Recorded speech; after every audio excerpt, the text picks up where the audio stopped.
राहुल गांधी की बात पे विश्वास करता को लोगों से डायरेक्ट हमारे मुख्यमंत्री जी का नहीं रहा। हमारे हरियाणा में हम दसों की दसों सीटें, जो नेता वही बोलता है जो वर्कर बोलता है।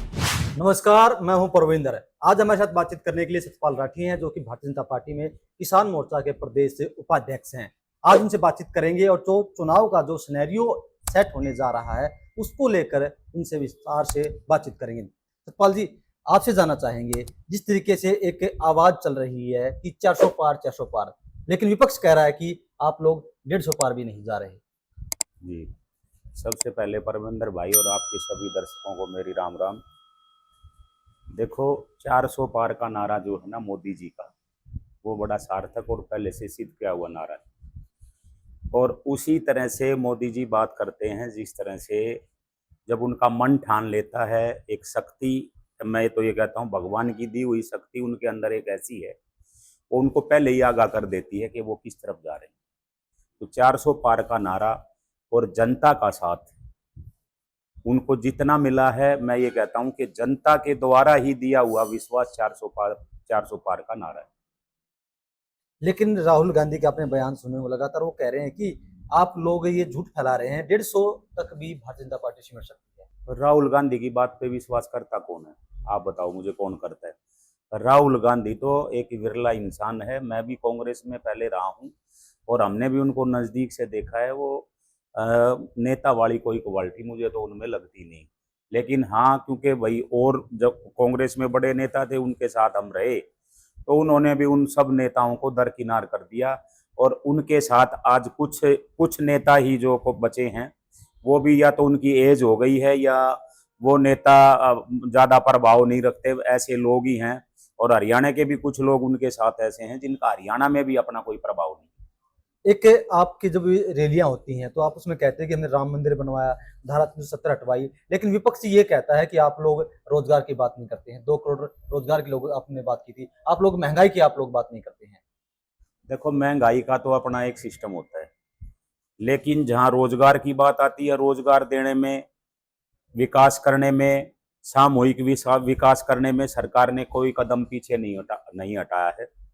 और चाहे बहादुरगढ़ लगा लो, चाहे पूरा हरियाणा लगा लो, हमारे पास लिखित में जो मोदी की तरफ से जो जितनी घोषणाएं हुई थी, जितने कार्यक्रम हुए या जितने भी कार्यक्रम उन्होंने चलाए, सब कुछ पटल पे है। और हम बाकायदा हर घर में वो लेके जाते हैं। और यही हमारा एक रिक्वेस्ट होता है, भाई इसको आप ज़्यादा से ज़्यादा संख्या में पढ़ लो। मोदी जी की जितनी योजनाएं हैं और जितने उनके किए हुए कार्य हैं, वो सब इसमें लिखे हुए हैं। आप पढ़ोगे तो आपको भी अंदाजा हो जाएगा। ये ठीक है कि भाई लोगों से डायरेक्ट हमारे मुख्यमंत्री जी का नहीं रहा, लेकिन उन्होंने सामूहिक काम करने में और लोगों के काम करने में वो कभी पीछे नहीं गए। और एक ईमानदार सरकार हरियाणा में 9.5 साल उन्होंने चलाई। उनके ऊपर और उनकी सरकार के ऊपर कोई दाग नहीं। अगर हम हरियाणा की बात करें तो आपकी कितनी सीटें मान के चल रही भारतीय जनता पार्टी जीतेगी? हमारे हरियाणा में हम दसों की दसों सीटें जीत रहे हैं और 10 सीट हमारी आ रही हैं, बल्कि 11 आ रही हैं। एक हमारे सीएम साहब जो चुनाव लड़ रहे हैं, सैनी साहब, उनकी भी सीट करनाल से आ रही है। 11 सीट हमारी और एक चंडीगढ़ वाली सीट भी है। 12 सीटों पे हमारी बढ़त है और 12 सीटें हम भाजपा की झोली में डालने जा रहे हैं। कांग्रेस पार्टी तो कह रही है कि आपकी सरकार जा रही है, इसीलिए तो आपने मुख्यमंत्री चेंज किया है। मुख्यमंत्री चेंज होने का वो तो ऊपर वालों का सिस्टम है। देखो, उसमें तो मैं कुछ नहीं कह सकता कौन आ रहा है कौन जा रहा है। लेकिन क्या होता है कि आज जो माहौल मुख्यमंत्री जी का है, मुख्यमंत्री चंडीगढ़ में आधी आधी रात तक लोगों से मिलते हैं। जो मर्जी चला जाए, हम भी गए हैं और लोग भी गए हैं, हम वीडियो भी उनकी देखते हैं। तो उन्होंने एक लोगों से मिलने का जो सिस्टम पहले सरकार में था ना, उसको बिल्कुल अलग से बदल दिया है और जनप्रिय नेता के रूप में उनकी छवि उभर कर आ रही है। सतपाल जी, आप जैसे किसान मोर्चा से आप जुड़े हुए हैं, सरकार ने कहा था कि 2022 तक हम किसानों की आमदनी दुगुना करेंगे, लेकिन किसान कह रहे हैं कि उल्टा आप लोगों ने जो खाद बीज उसके रेट बढ़ा दिए, जो खाद का जो कट्टा है उसका वजन कम कर दिया, तो आप लोगों ने किसानों के साथ अन्याय किया है। देखो, ये सिस्टम तो पहले से ही चल रहा है। हम वहाँ थे तो भी यही सिस्टम था, यहाँ है तो ये सिस्टम, ये सरकार का सिस्टम है। क्या घटाया क्या नहीं घटाया वो तो सरकार वाले बताएंगे, लेकिन काम करने में ये सरकार पीछे नहीं रही। अब अयोध्या का कह रहे थे, अयोध्या देख लो, उसके बाद 370 देख लो, 3 तलाक देख लो, मतलब काम करने में। और मैं ये कहता हूँ कि यहाँ क्या काम नहीं हुए, हमारे वार्डों में इतने काम हुए हैं। सरपंचों के यहाँ इतने काम हुए, काम तो चल रहे हैं, सामूहिक कामों में कोई कमी नहीं है। मेरे यहाँ एक नाले का काम चल रहा है 1,65,00,000 रुपए का, ये कोई सरकार से अलग थोड़ी है। अभी ये यहाँ तक नहर तक बन के आ गया, आगे बदरों में चला जाएगा।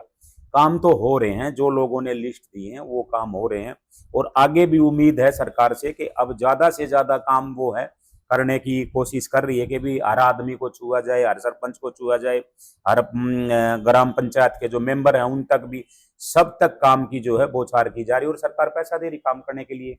अब कोई दूसरा मेंबर ना करवाए, सरपंच ना करवाए, कोई पार्षद ना करवाए, कोई चेयरमैन ना करवाए, तो वो अलग चीज है कि भाई वो लोग कितने एक्टिव हैं पैसा देने में।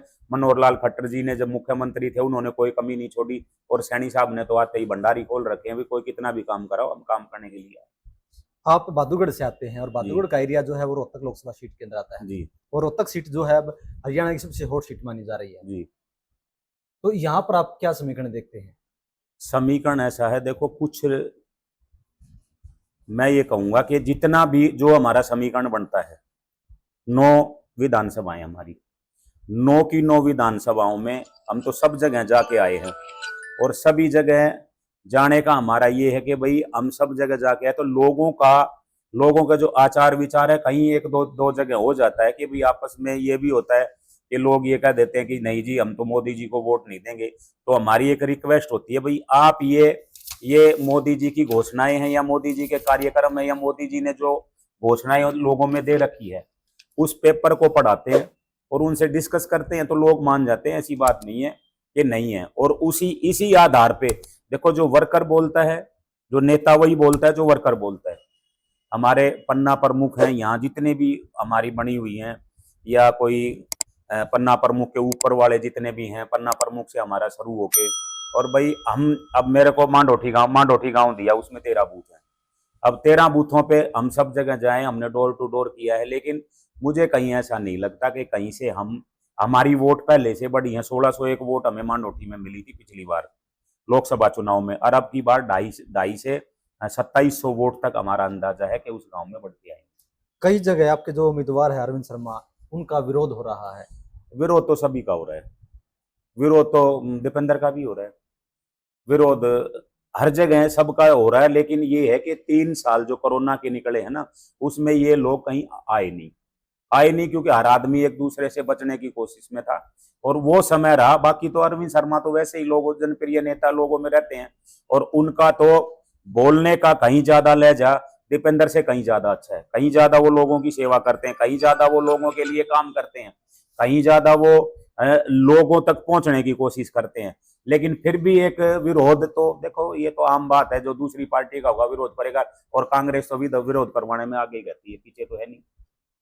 तो सुना आपने, ये सतपाल राठी है जिनका साफ तौर से कहना है कि जो भी विरोध हो रहे हैं वे विरोध विपक्ष के द्वारा किए जा रहे हैं। लेकिन उनका यह भी दावा है कि 10 की 10 सीटें जो है भारतीय जनता पार्टी जीत रही है। लेकिन जब 4 जून को नतीजे आएंगे उसके बाद ये साफ हो पाएगा कि आखिरकार अब की बार जो हरियाणा में कौन बाजी मार रहा है। हमसे बातचीत करने के लिए सतपाल जी आपका बहुत बहुत धन्यवाद। बहुत बहुत धन्यवाद, आपका भी, आपके दर्शकों का बहुत बहुत धन्यवाद।